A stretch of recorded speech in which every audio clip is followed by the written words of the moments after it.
Hi guys! Today we are going to fix missing bookmarks issue on Google Chrome.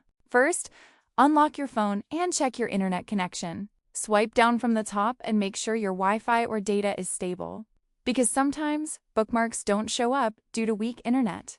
If the issue is still there, open your App Store. In the search bar, type Google Chrome carefully. This helps you find the app in case it needs updating or fixing. Now open the Google Chrome page in the App Store. If you see an update button, tap on it immediately, because outdated apps can cause missing bookmarks issues. If the issue is still not solved, uninstall Chrome, then reinstall it again from the App Store. This gives the app a fresh reset and fixes hidden errors. If nothing works, simply restart your phone. This refreshes all system processes and clears temporary bugs. After restart, open Chrome again and check your bookmarks. So guys, that's how you can fix missing bookmarks on Google Chrome. Just follow these simple steps and your issue will be solved easily.